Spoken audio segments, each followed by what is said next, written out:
कि नहीं? कितने लोग ऐसे जो लगा लीजिए, बाकी लोग मुंह देख रहे हैं। लाभ और विक्रय मूल्य, एसपी जो है वो कितना है? 5, और लाभ कितना है? 1। इसका मतलब सीपी कितना है बताएंगे? 5 रुपए में बिका है और 1 रुपया लाभ मिला है, तो खरीदा कितने में गया? बस ये 4 निकल गया। तो बस के बिक्री मूल्य और लागत मूल्य यानी एसपी और सीपी के बीच अनुपात क्या होगा? तो हो जाएगा 5/4। हो गया आंसर।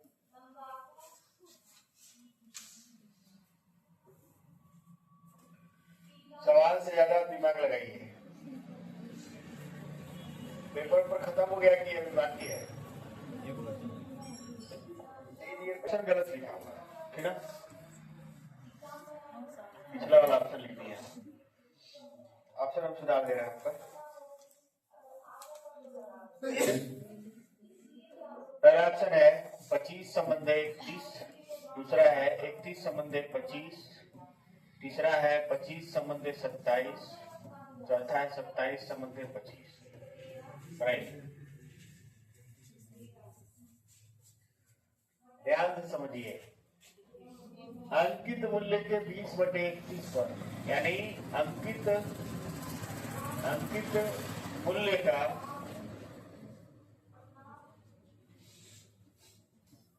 20/31 बराबर एसपी। एक है बोले तो अंकित एसपी बटे मार्क प्राइस होता है एमपी, बराबर हो जाएगा 20/31। यानी हमारा अंकित मूल्य जो है हमारा कितना है? 31, और हमारा जो विक्रय मूल्य है वो कितना है? 20। इतना क्लियर समझ में आ रहा ना? अब इस मूल्य पर बेचने पर 20% की हानि होती है, यानी 20 का जो वैल्यू है, देखिए 80 का वैल्यू है वो है 20 रुपये, 80% का। 1 का वैल्यू हो जाएगा 20/80, यानी 1/4। 100% हमारा सीपी होता है, तो सीपी हमारा हो जाएगा 1/4 × 100, कितना आ जाएगा? 25। इसका मतलब हमारा जो सीपी है वो कितना है? 25। ठीक। अब आपसे कह रहा है कि अंकित मूल्य और क्रय मूल्य, यानी अंकित मूल्य और क्रय मूल्य, इनके बीच जो अनुपात होगा वो जाएगा 31/25।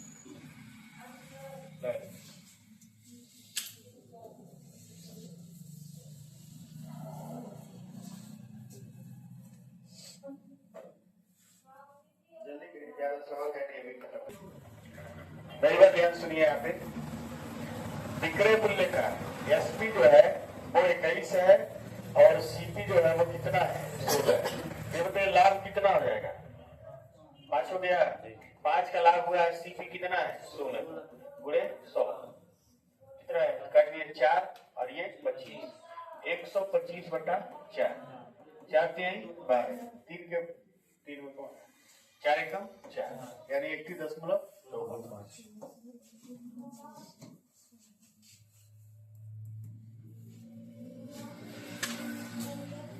किताब एचडीआर लग रहा है कि नहीं लग रहा है? ईमानदारी से बताइए, क्योंकि डबल एचडीआर चलता है। हमको ज्यादा नहीं कुछ करना, एक दो लोग को यहाँ से भगाना है बस। बनाइए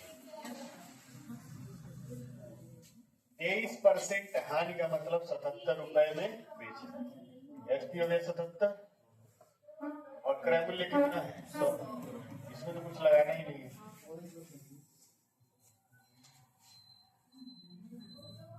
हो गया? धीरे लिखिए आप लोग, धीरे लिखिए।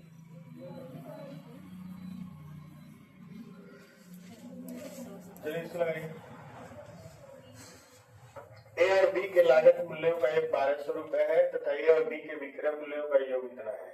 ए तथा बी पर क्रमशः 10% तथा 20% का लाभ कमाया जाता है, तो ए तथा बी के लागत मूल्यों का अनुपात कितना होगा?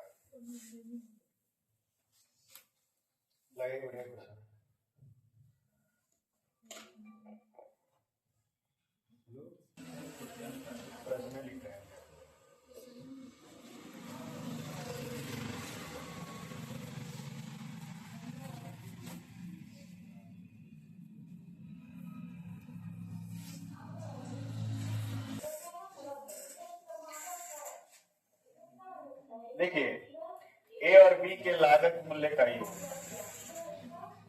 ए प्लस बी का योग कितना है 22। ठीक है। अब देखिए हम इसमें क्या कर रहे हैं, पूरे समीकरण में हम 1.1 से गुणा कर रहे हैं। किससे गुणा कर रहे हैं 1. ये हो जाएगा 1.1 ए प्लस 1.1 बी और इसको करेंगे तो हो जाएगा कितना 1320 करके देखिए सेटिस्फाई है। इससे क्यों 1.1 से गुणा किए हैं अभी हम बता रहे हैं आपको, ठीक है। अब देखिए यदि ए और बी पर क्रमशः इतना परसेंट और इतना परसेंट लाभ कमाया जाता है, देखिए गुणा हम क्यों किए हैं बता दें। 110% का मतलब होता है 110/100 यानी 1.1 और 120% का मतलब होता है 120/100 यानी 1.2। ठीक, जब ए को 10% लाभ पर बेचेंगे तो हो जाएगा 1.1 ए और बी को 20% लाभ पर बेचेंगे तो हो जाएगा 1.2 बी और दोनों को मिलाकर कितना है 1390। अब चलिए इसमें से इसको घटा रहे हैं, घटाएंगे तो अब देखिए घटाने पर क्या मिलेगा।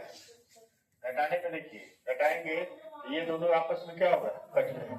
1.2 बी में से 1.1 बी घटाएंगे तो बचेगा 0.1 बी और इसमें से इसको घटाएंगे तो कितना आएगा 70।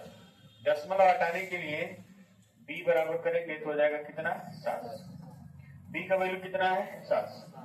अब बी के साथ दिखाई दे रहा है ऑप्शन में बी 7 दिखाई दे रहा है 7 या 7 का पहला दिखाई दे रहा है तो पहला ही ऑप्शन होगा। आगे लगाने की जरूरत है नहीं लेकिन हम लगा दे रहे हैं। दिया है ए प्लस बी बराबर कितना 1200 तो ए बराबर हो जाएगा 1200 माइनस बी का मान कितना है 700 तो ए का मान कितना हो जाएगा 500 तो ए संबंधे बी जो हो जाएगा 500 संबंधे 700 यानी 5 संबंधे 700।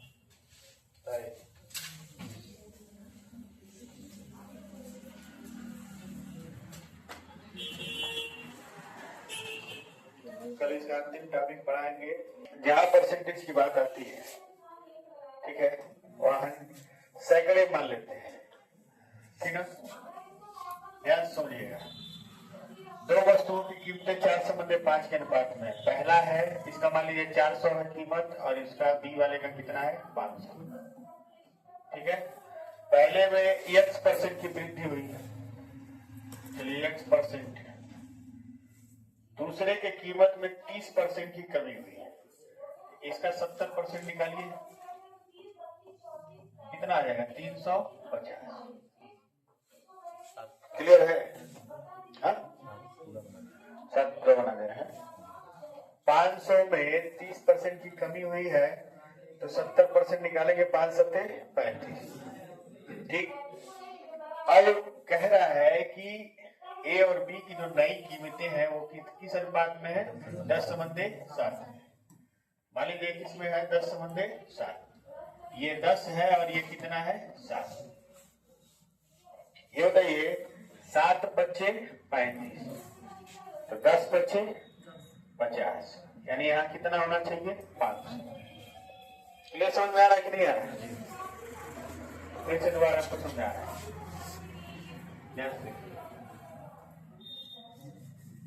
इसमें x% की वृद्धि हुई है लेकिन पता नहीं चल पा रहा है। इसमें 30% की कमी हुई है तो 70% बचा है तो ये हो गया है कितना 350 और ये कुछ है। अब इनका जो नया अनुपात हो गया है 10 संबंधे किसमें हो गया है 7 तो 7 का वैल्यू 350, 7 पच्चे 35 तो 10 पच्चे 50, यहाँ कितना हो जाएगा 500। अब 400 से 500 हुआ है, 400 से कितना हुआ है 500 यानी 4 से कितना हुआ है 5। कितना बड़ा है 1 बड़ा है 4 पर कितना % वृद्धि हुआ है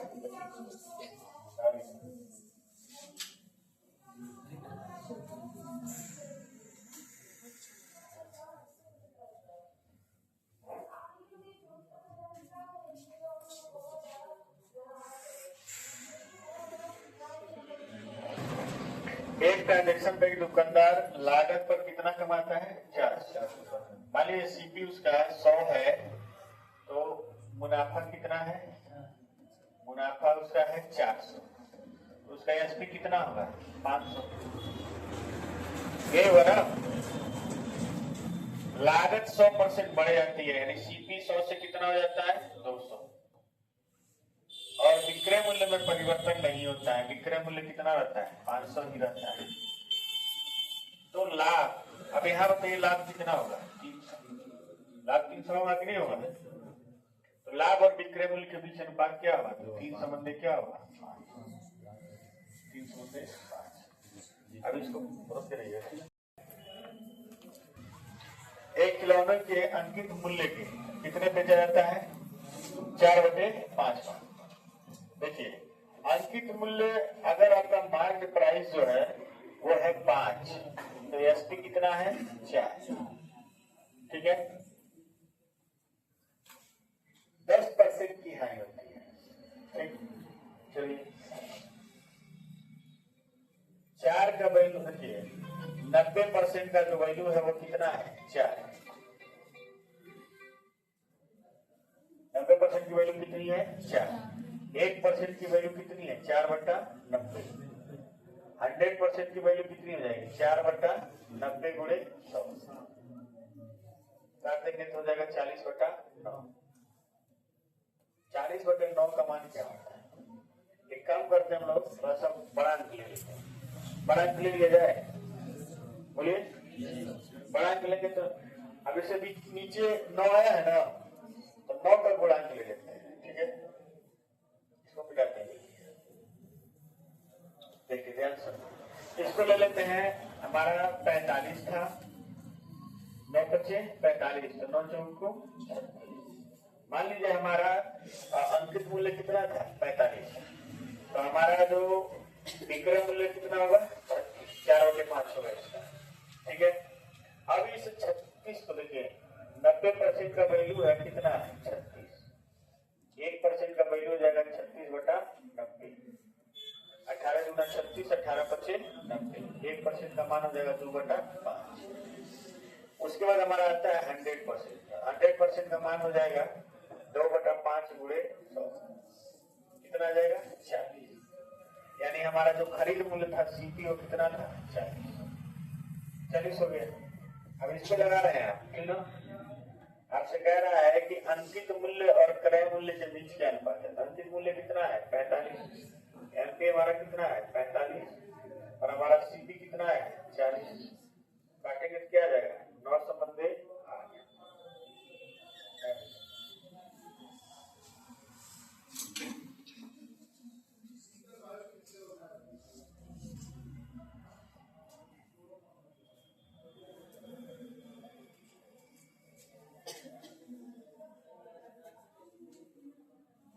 का मतलब क्या होता है? 22.5% का मतलब क्या होता है? 22.5% का मतलब 9/40। क्या नहीं पढ़ा है? 22 से 1/2, 45/200। 5 9 45, 9/40। कभी जिंदगी में नहीं सफल हो पाएंगे आप, अगर एक चीज नहीं याद रहेगा। ठीक है, ब्रह्मा उत्तर का पढ़ा देंगे तभी कुछ नहीं होगा। देखिए 9/40 का लाभ हुआ है, यानी 40 पर कितने का लाभ हुआ है? 9। अगर सीपी हमारा कितना है? 40, हमारा लाभ कितना है? 9। आपसे क्या पूछ रहा है? लागत मूल्य और विक्रय मूल्य। हमारा विक्रय मूल्य कितना हो जाएगा? 49। लाभ न विक्रय मूल्य क्या हो जाएगा? 49। तो लागत मूल्य और विक्रय मूल्य के बीच अनुपात, यानी सीपी और एसपी के बीच अनुपात क्या होगा? 40/49।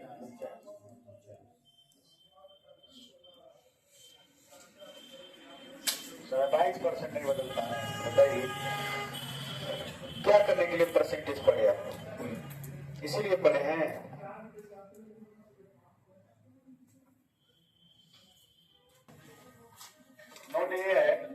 नहीं, चप से मार के गिर जाएंगे आप लोग, बता रहे चक्कर पर मत आएंगे है ना। एक के साथ क्या नहीं आप लोग, लाभ या हानि हमेशा क्रय मूल्य पर ज्ञात करते हैं। लाभ या हानि हमेशा किस पर ज्ञात करते हैं, क्रय। छूट हमेशा अंकित मूल्य पर दी जाती है, अंकित मूल्य पर दी जाती है। जो एमआरपी लिखा रहता है उसी पे क्या दिया जाता है, छूट। अब देखिए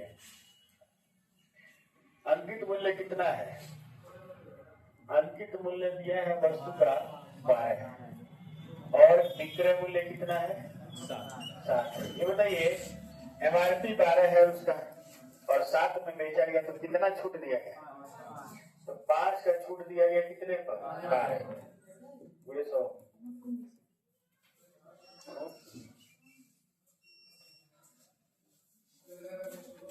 इसको पूरा ये हो जाएगा आपका, ये 3 हो जाएगा और ये 25, 125 बटा 3, 3 चौक को 12,